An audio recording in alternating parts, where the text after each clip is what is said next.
오늘의 이야기 사랑하는 여러분, 오늘 우리의 삶을 돌아보면 어떻습니까?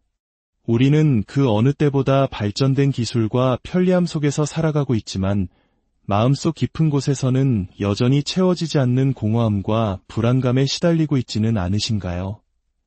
수많은 정보의 홍수 속에서 길을 잃고 끝없는 경쟁 속에서 지쳐가며 때로는 보이지 않는 미래에 대한 막연한 두려움으로 잠 못 이루기도 합니다.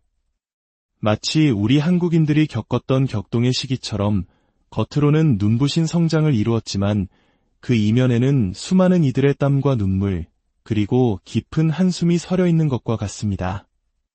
우리는 이 모든 문제의 해답이 더 열심히 노력하는 것, 더 도덕적으로 완벽해지는 것에 있다고 믿어왔습니다.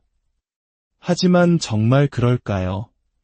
만약 그것이 정답이었다면 우리는 이미 오래전에 완전한 평안을 찾았어야 합니다. 오늘 우리는 그 익숙한 생각의 틀을 잠시 내려놓고 완전히 새로운 길을 함께 걸어가 보려 합니다. 그것은 바로 인간의 노력이 아닌 하늘로부터 오는 선물, 은혜에 대한 이야기입니다. 이 이야기가 여러분의 지친 마음에 깊은 위로와 진정한 쉼을 가져다 주기를 소망합니다. 본격적인 여정을 시작하기에 앞서 만약 이 말씀이 여러분의 마음에 울림을 준다면 좋아요와 공유를 통해 주변의 소중한 이들에게도 이 위로의 메시지를 전해주십시오. 여러분의 작은 나눔이 누군가에게는 큰 힘과 축복이 될 수 있습니다. 또한 저희 채널을 구독하시면 앞으로도 삶을 변화시키는 은혜의 말씀을 계속해서 만나보실 수 있습니다. 주님의 은혜와 평강이 이 영상을 시청하시는 모든 분들의 삶에 가득하기를 기도합니다.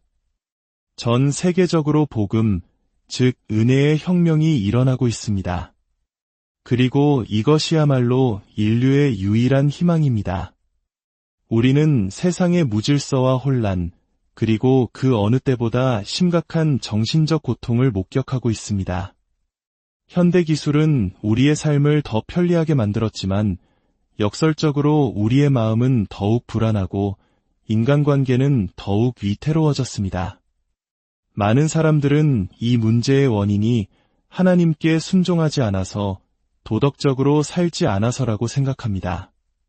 하지만 정말 그럴까요? 만약 순종이 모든 문제의 해결책이었다면 유대 민족은 1500년 동안 율법을 가지고 있었으니 완벽한 평화를 누렸어야 합니다. 그러나 그들에게도 구원자 예수님이 필요했습니다. 이는 도덕이나 율법 그 자체가 근본적인 해답이 될 수 없음을 보여줍니다.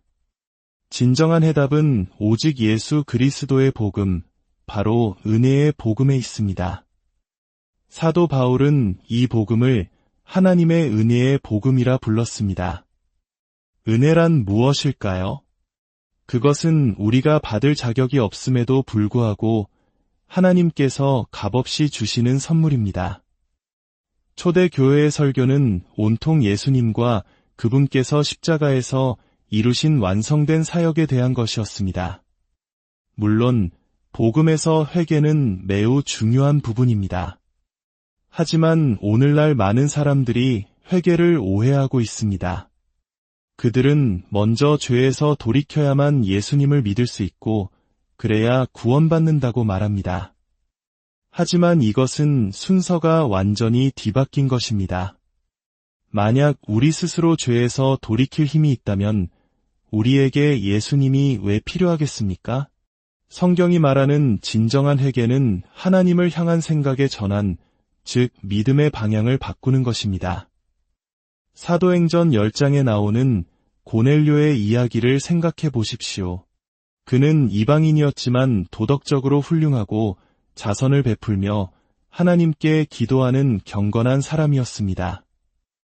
천사는 그의 선행과 기도가 하나님 앞에 기념되었다고 말했습니다. 하지만 그것이 그를 구원하지는 못했습니다. 천사는 그에게 베드로를 청하여 구원받을 말씀을 들으라고 명해야 했습니다. 베드로가 고넬료의 집에 도착하여 설교의 절정에 이르렀을 때 이렇게 선포했습니다. 모든 선지자도 그에 대하여 증언하되 그를 믿는 사람들이 다 그의 이름을 힘입어 죄 사함을 받는다 하였느니라. 성경은 베드로가 이 말을 할 때 그 자리에 있던 사람들이 어떤 회개의 행동이나 고백을 하기도 전에 성령님이 그들 모두에게 임하셨다고 기록합니다. 그들은 방언으로 말하기 시작했습니다. 이것이 바로 복음의 본질입니다. 사람들에게 조건을 내거는 것이 아니라 값없이 주어지는 선물을 믿음으로 받으라고 선포하는 것입니다. 물론 이 선물이 값싸다는 의미는 아닙니다. 하나님께서는 이 선물을 우리에게 주시기 위해 자신의 독생자 예수 그리스도를 희생하셨습니다. 예수님은 십자가 위에서 죄인인 우리를 대신하여 우리의 모든 죄에 대한 심판을 짊어지셨습니다. 그분께 심판이 임했기에 이제 우리에게는 심판이 임할 수 없습니다. 이것이 하나님의 공의입니다. 십자가는 하나님의 공의와 사랑이 완벽하게 만나는 지점입니다.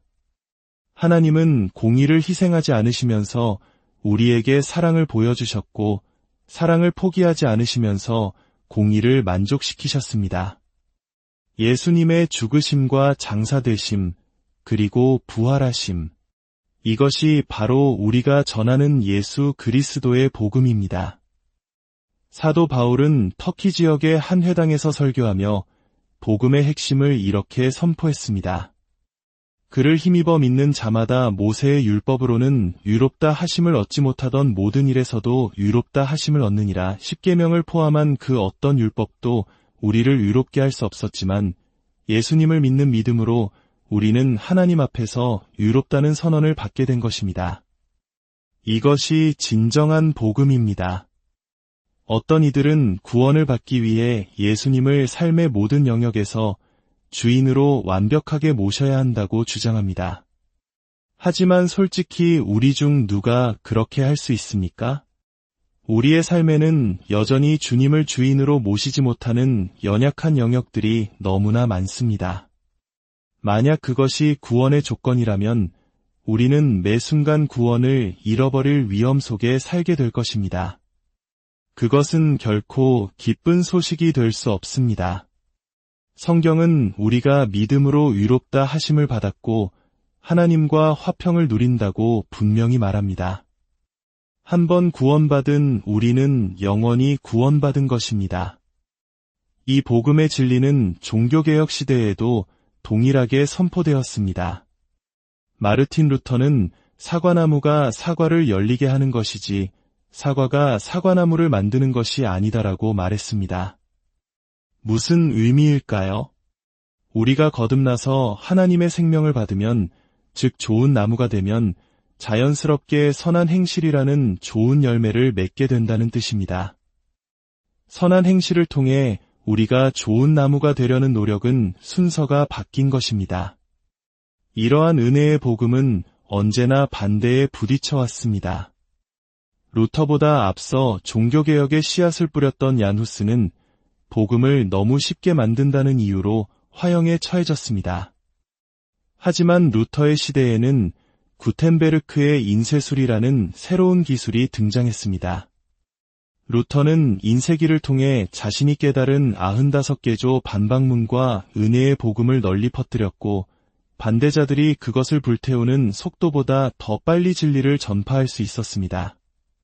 마치 오늘날의 소셜 미디어처럼 말입니다. 시대는 변하지만 복음의 본질은 변하지 않습니다. 우리는 시대의 흐름에 맞춰 복음을 전하는 지혜는 갖추되 변치 않는 반석이신 예수 그리스도께 굳게 뿌리내려야 합니다. 그렇다면 이 은혜의 시대에 하나님께서 우리에게 주신 특별한 선물은 무엇일까요? 그것은 바로 오순절날 교회가 탄생하던 그 순간에 주어진 놀라운 경험과 연결됩니다. 구약시대 하나님께서 시내산에서 이스라엘 백성에게 율법을 주셨을 때 그날 3,000명이 죽었습니다. 율법은 우리에게 거룩한 기준을 보여주지만 그것을 지킬 힘이 없는 우리에게는 정죄와 죽음을 가져올 뿐입니다. 그러나 시간이 흘러 신약시대의 오순절, 예수님의 제자들이 예루살렘의 한 다락방, 즉 시온산에 모여 기도하고 있을 때 하나님께서는 율법이 아닌 성령님을 부어주셨습니다. 그리고 베드로가 나가 복음을 전했을 때 그날 3,000명이 구원을 받았습니다. 율법은 죽음을, 성령과 은혜는 생명을 가져온 것입니다. 바로 그날 성령님이 임하셨을 때 나타난 첫 번째 현상이 무엇이었습니까? 모인 모든 사람이 다른 방언들로 말하기를 시작했다는 것입니다. 이것이 바로 방언 기도입니다. 방언 기도는 내 이성과 지식을 뛰어넘어 내 안에 거하시는 성령님께서 나의 영을 통해 직접 기도하시는 신비로운 경험입니다.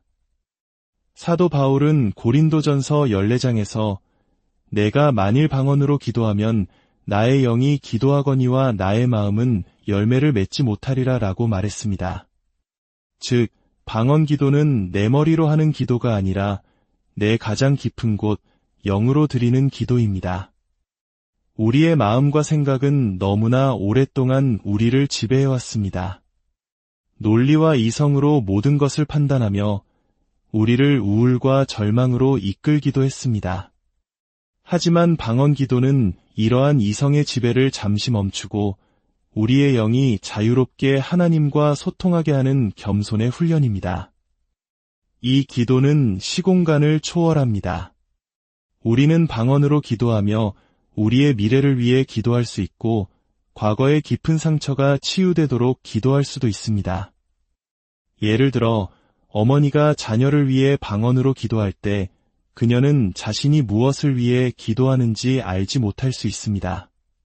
하지만 성령님께서는 그 기도를 통해 며칠 후 자녀에게 닥칠 위험을 막아주시고 보이지 않는 길을 예비하실 수 있습니다.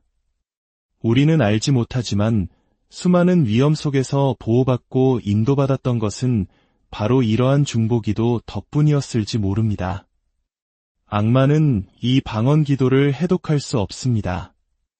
그래서 그토록 이 선물을 회방하고 논란을 일으키는 것입니다. 악마가 두려워하는 진리일수록 세상의 공격은 더욱 거세집니다. 최근 한 신경과학 연구에서는 방언으로 기도하는 사람들의 뇌를 촬영했습니다. 놀랍게도 일반적인 언어를 사용하거나 명상할 때 활성화되는 전두엽이 방언 기도 중에는 거의 활동하지 않는다는 사실이 밝혀졌습니다. 마치 그 기도가 뇌에 알려진 영역이 아닌 다른 깊은 곳에서부터 흘러나오는 것처럼 보였다는 것입니다. 사도 바울은 에베소서 6장에서 모든 기도와 간구를 하되 항상 성령 안에서 기도하라고 권면합니다. 그리고 빌립보서 4장에서는 이렇게 약속합니다. 아무것도 염려하지 말고 다만 모든 일에 기도와 간구로 너희 구할 것을 감사함으로 하나님께 아뢰라. 그리하면 모든 지각에 뛰어난 하나님의 평강이 그리스도 예수 안에서 너희 마음과 생각을 지키시리라. 여기서 기도와 간구는 에베소서에서 말한 성령 안에서의 기도, 즉 방언 기도를 포함하는 표현입니다. 우리가 불안과 염려에 휩싸일 때 무엇을 어떻게 기도해야 할지조차 모를 때 우리는 이렇게 고백할 수 있습니다. 성령님, 저는 이 문제를 어떻게 기도해야 할지 모릅니다. 저를 대신하여, 저를 통하여 기도하여 주십시오. 그리고 그저 방언으로 기도하기 시작하는 것입니다. 그러면 내 이성으로는 이해할 수 없는 평안이 내 마음과 생각을 지키기 시작합니다. 내 안의 스트레스와 불안이 씻겨 내려가고 하나님의 평강이 나를 감싸는 것을 경험하게 됩니다. 이것은 단순한 심리적인 위로가 아닙니다. 전능하신 하나님께서 실제로 내 삶에 개입하고 일하고 계시다는 증거입니다. 구약의 이사야 선지자는 이 날을 미리 내다보며 이렇게 예언했습니다. 더듬는 입술과 다른 방언으로 이 백성에게 말씀하시리라. 전에 그들에게 이르시기를 이것이 너희의 안식이요 이것이 너희의 상쾌함이니 너희는 곤비한 자에게 안식을 주라 하셨으나 그들이 듣지 아니하였도다. 방언 기도는 바로 이 시대에 하나님께서 우리에게 주신 안식과 상쾌함입니다. 지친 영혼을 위한 쉼터이며 메마른 마음에 부어주시는 생수와 같습니다. 안타깝게도 많은 이들이 이 선물을 거부하거나 오해하지만 오늘 이 말씀을 듣는 여러분은 복이 있습니다. 여러분의 귀는 열려 있고 여러분의 눈은 보고 있기 때문입니다.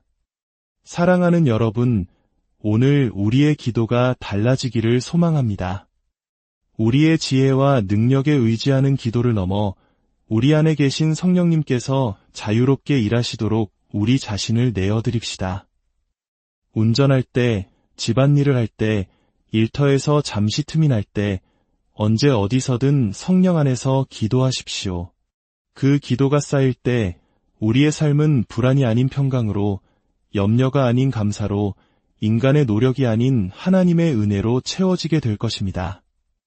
이 시간 주님의 놀라운 은혜가 여러분 각 사람의 삶 가운데 강물처럼 흘러넘치기를 축복합니다. 모든 지각에 뛰어나신 하나님의 평강이 여러분의 마음과 생각을 모든 불안과 염려로부터 굳건히 지켜주시기를 우리 주 예수 그리스도의 이름으로 축복하며 기도합니다.